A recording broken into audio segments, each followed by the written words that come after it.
you think of some of those ideas? I'm taking copious notes here. So I agree with everything you've said, and I welcome everything you've said, and I will definitely take it on board. I think that's wonderful. Hey friends, welcome to Enjoy Teaching Again, the podcast for teachers who love the work but need a little spark to bring the joy back. I'm your host, Elizabeth Peterson, classroom teacher, arts integration specialist, and passionate educator of over 25 years. If you're overwhelmed by behaviors, disengaged students, and long, exhausting days, you are not alone. But together, we can turn things around and you can teach with confidence and purpose again. So locate that cold coffee of yours, find your favorite pen, I know you have one, and let's dive in. It's time to get inspired and enjoy teaching again.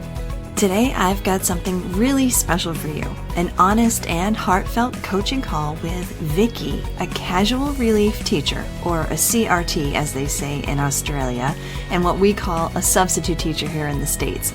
Vicki has been teaching in different capacities for over 30 years, starting in primary and secondary levels, and transitioning into what she does mostly now, which is teaching English to adults. So she brings a rich perspective and a real depth of experience.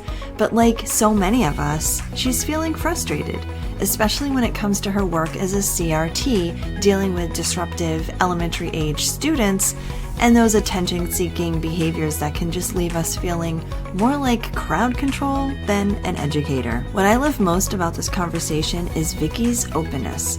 Even after 3 decades in the classroom, she's still willing to pause, reflect, and consider new strategies for approaching tricky behavior and building classroom connection. Even in her unique role as a CRT, where building long-term relationships is really tough. So this coaching call is such a great example of the power of taking time to talk things out, gain a new perspective, and develop a simple plan with real follow-through. Because sometimes just that little mindset shift or that one good strategy can help you to reset not just your classroom, but your outlook on teaching altogether. And yes, of course, because I believe in accountability and support, I checked back in with Vicki a week later to see how things were going. That's the beauty of this kind of coaching. It's teacher-centered, it's empowering, and it's rooted in some care and connection among us educators as well. So if you've ever wondered, why can't they just behave, or am I even making a difference? This conversation is for you. Hi, how are you? Good, how are you doing? Yeah, good, really good. Good. I joined you a few months ago, Yes. and I mainly did it because I love to learn, and I know that, us teachers, that we think we know everything, but we don't. We Yeah. don't. We don't know everything. And if you're a teacher, you like to constantly. Well, I feel like teachers like to learn constantly. Invent new ways of doing things, and unless you're like stuck in a rut and you just want to sort of get out of the business, and then you shut down. But I'm not like that. I do courses all the time. I'm addicted to courses, actually. Well, I certainly love that about you, Vicki. So, Vicki, what is your biggest question, or maybe you have a challenge that you wanted to discuss? I do have challenges. I do have challenges. Not so much with my adults because they're all quite sensible, but with the younger ones, like the ones that need more attention, the ones that create the disturbances in the class. So it's more classroom management and how to deal with the ones that interrupt the class. I like to give them a pep talk about how, because I do a lot of CRT work at the primary schools, and I like to tell them that it's my job to protect the education of the students in the classroom, and those who want to sabotage that or disturb everybody else's peaceful environment and education, then they should be removed. And if you want to go down that path, then you will, and I'll make sure that they'll find another space to be in, as opposed to disrupting. And I know it's a little bit aggressive. I was just wondering if there's a less aggressive way to do that, because I mean, removing someone because they're not complying, what's another way I can sort of draw them in, like a magical something to just help them comply as opposed to just removing them. Yeah. Wouldn't it be nice if we had the magic wand while they're sitting there? Mm, We could mm, just fix the behavior. Absolutely. mm, Yeah. So there's a lot to be said about working proactively with the student so that you can almost avoid it before you have to deal with it. So let's talk about that first, because of course, when you're dealing with a behavior that's really getting at you, um, you need to remember to be calm. And so making sure that you're giving yourself the opportunity to be, to even say to yourself, okay, here it is, it's happening. Okay. Say to yourself, take a deep breath.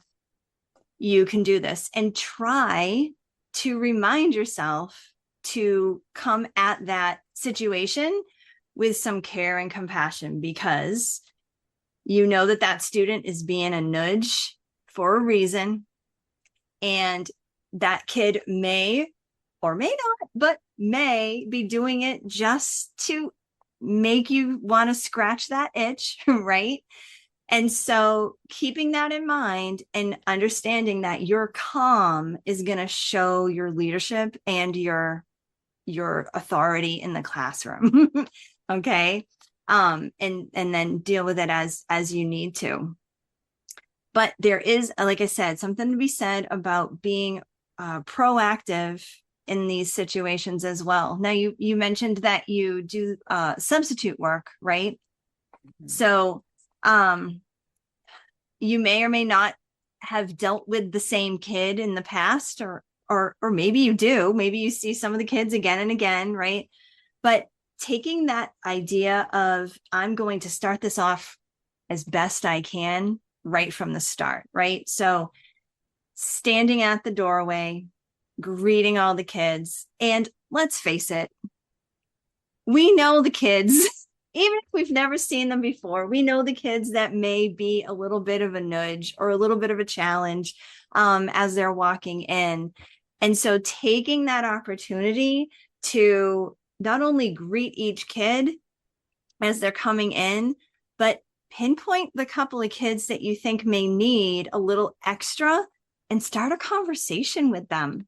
And kind of like have a conversation that transitions them into the classroom with you. Maybe they walk in with you, or maybe as they're getting ready and, for their first moments inside your classroom, you're walking around and kind of checking in on kids as they maybe are doing something, and give yourself that chance to go over and start a conversation.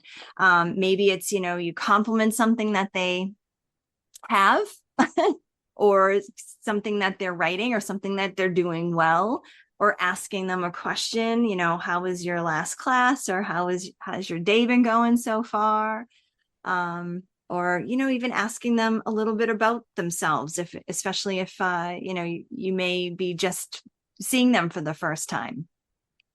So, starting those conversations, and I would even say, whether you're a substitute or you're our everyday teacher seeing the same kids every single day, having them do something like morning work or a soft start into the classroom that's simple and they can just do independently gives you that opportunity to actually walk around and check in with students. And some students, all they need is a hi or maybe a knock on their desk, but other students will welcome a little bit of that conversation, and that could really be the difference between that kid being a nudge and being less of a nudge, or not even bothering, or actually doing what you need them to do during the class time. What do you think of what do you think of some of those ideas? I'm taking copious notes here. So I agree with everything you've said, and I welcome everything you've said, and I will definitely take it on board. So what you said about be calm, that's a big one for me. Yes, I do need to Yes. be calm because I kind of wear my emotions on my sleeve. I do express, like if I'm surprised, I look surprised. I don't have that poker face that some people do. So come at this situation with care and compassion. That's something I can do. I can pretend, even though I don't know these children. And yeah, not so much pretend. I can embody compassion. I can and Yes, care. of course you I can. mean, I think deep down inside, I am a compassionate and caring person. It's just when they get me to that level of extreme frustration that it goes out the window. But but Yes, as and a we've all beginning, been there. yeah, yeah, yeah. Yeah, I love what you said about the student just wants you to scratch that itch. Fight the temptation to scratch that itch. Yes, it's another it's another one that I will definitely keep in mind. I love that quote. I will definitely be carrying that quote around. In don't itch, just don't itch it, Vic. Don't. Don't itch it. Yes, take a deep breath instead. Take a Walk deep breath. Yeah, yeah. away. Take a sip of Look, I'm water. also an art therapist. So I know that, when I'm in the art therapy room, I'm like this serene guru, But and the last point that you made about making a connection with children, look, I like to do that. I stop them at the front of the class, before they walk in, and I actually make a deal with them. I say, look, I would like 30 seconds of your time so that I can take the role. And if you agree to that, does everybody agree to that? And they put their hands up. Yes, yes, yes. I said, that's a small price to pay for a double lesson or a lesson, a whole hour worth of chatting among yourselves. Like I bargained with them.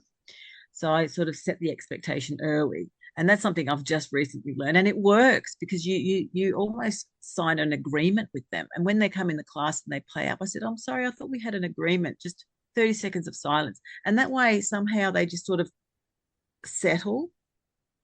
That's my way of settling them, and it sort of almost sets the tone for the rest of the lesson. So that's something I've recently come up with. But I would love, you know any piece of advice, anything I can get my hands on No, before and I they think that's perfect. Setting that tone is your proactive strategy that you use, right. and it Yeah. works for you, your personality, your style, and I think that that's fantastic. And so, yeah, keep that up. I think that's wonderful. And following through with what you're saying and the agreement that you've done with them at the beginning of the class.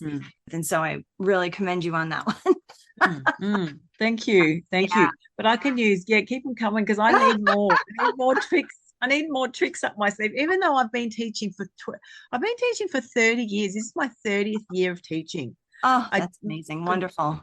So it's especially hard when you haven't got the connection with the students, you haven't got the content. So as an art teacher, sometimes I like to bring the art aspect. That's what attracted me to your course, is that you bring the art element into the classroom, which I absolutely love. But with your course, I really love the bringing the active and creative aspect into the classroom. That's what attracted me initially. And I do believe that the more of the creative and the engaging things that you can implement in the classroom, that's also going to help with some of that behavior, right? And I would even say, if you are able to, again, before these things happen, if you're able to get to those couple of students that you think may be a hard buy-in or are just going to give you that little bit extra difficulty, and almost, I don't want to say run it by them, but like just give them that little insider information that, hey, did you know this is what I have planned for you? What do you think about this? Or even giving them an opportunity to make one of the little decisions that could affect how the lesson goes. Like, should I, for lack of a better thought, but, when we do this project, should I have everybody use crayons or markers? What do you prefer? Just giving them a little bit of ownership in what it is you might be doing that day. Yeah, I know what you mean about like appealing to the difficult ones and the high attention ones. I do instinctively do that, and I do try to start conversation. You try to make friends with the enemy, so to speak. Yeah. I know that. That's my diplomatic side. But when you've given them a lot, they want more. some of them get really greedy about it and they just want more and more and more because I've singled them out already. They just want more and they get a little bit greedy. And Mm. that's where things just turn over and flip. Yeah. Because it can actually backfire somehow. Can you give me an example, maybe when that happened? Well, when I know that one of the students has, sought more attention than the others, and I will engage in a conversation with that person, then they'll constantly interrupt for more of that conversation because they get that taste, their fix, they get their fix. So I'm getting all this attention from the teacher, and then they'll continue the conversation and want to have another conversation or bring up another topic and just constantly interrupt the lesson in order Mm. to engage with Yes. me on that level. So that's what I meant, or just playing up for attention. I don't know. Yeah, because they know that they can get it from you. So they're going to Yeah, keep yeah, on getting yeah, it from yeah, you. yeah, yeah, yeah. Yeah. Yeah. No, I've had plenty of students like that, obviously, as well in the past. And yeah, that's so interesting.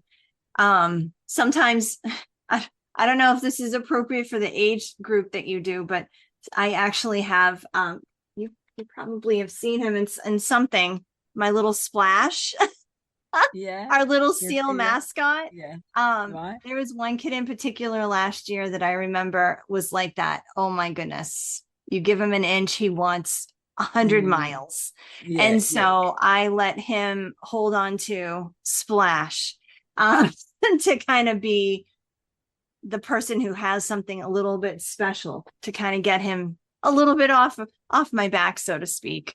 Yeah. Do you think other students in the class might feel excluded when you single someone out and say, well, you're special. Let's acknowledge everybody that this person is special. You can hold, the trophy. And, Yes.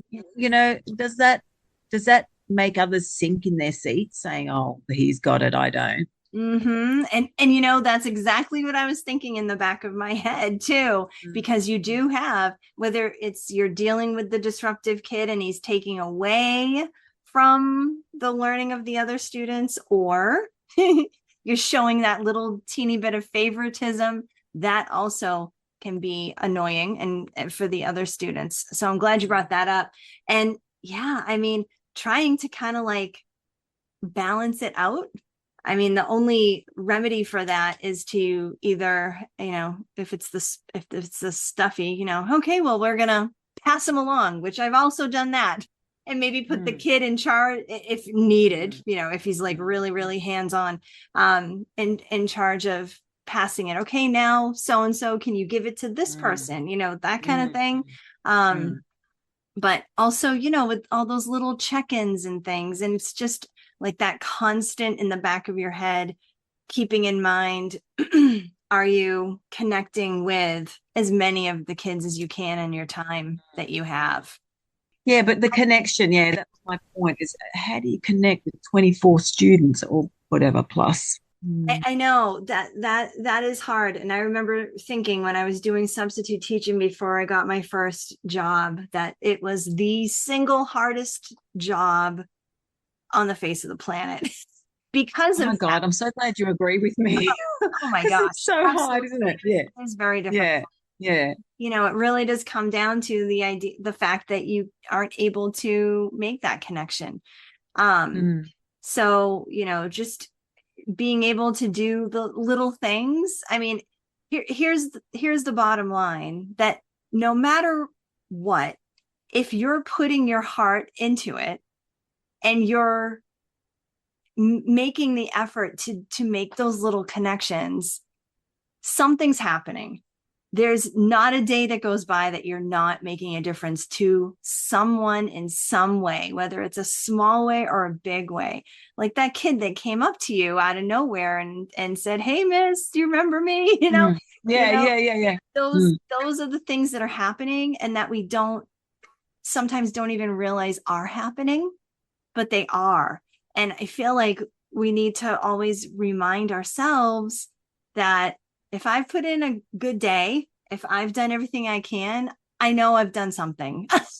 I mm, know that I've made a connection with at least one kid something good has come out of this day. And so I really feel like you need to give yourself credit and remember that. Okay. Yeah. Because you're Mm. right. It's not going to go up in lights. It's not going to go up in Mm. lights for you as a CRT. It's not going to go up for lights for, a teacher that's there every single day either. So, yeah, Right. you just got Mm. to remind yourself of that. Mm. Oh, thank you so much. I love your work, and Oh, thank just you. such a positive and beautiful message you're sending out to teachers, and teachers that teach teachers are even more special than teachers. Oh, you're so sweet. Thank you. Wasn't that a powerful conversation? What I loved most about coaching Vicki was her openness. After 30 years of teaching, she's still willing to pause, reflect, and try something new. And that kind of mindset, it's exactly what leads to real change. Because let's be honest, when you're dealing with constant disruptions, attention-seeking behaviors, and that exhausting sense of classroom chaos, it's easy to feel stuck. But like you heard today, you can shift things. You can hit reset, and you don't have to do it alone. So, what's next for you? Well, join us in the Classroom Reset, a teacher-centered group coaching experience where we focus on bringing calm, creativity, and connection back to your teaching.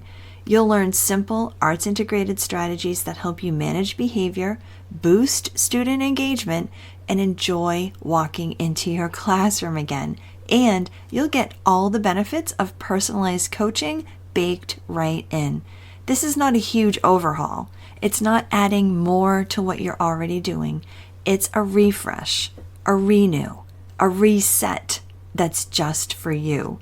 So if today's conversation sparked something in you, if you're ready to stop just surviving and start enjoying teaching again, head over to theinspiredclassroom.com/reset, or you can check the link in the show notes too. I'd love to walk this journey with you. I hope this episode inspired you, encouraged you, or gave you a fresh idea to try. And if so, I would love for you to take a screenshot and text it to one of your teaching buddies. I'm so grateful that you landed here with me today, and it would mean the world to me if you would leave me a review over on Apple Podcast. Thanks so much for being here, and I'll catch you on the next episode. This is Elizabeth Peterson reminding you to get inspired so you can be inspiring to your students and enjoy teaching again.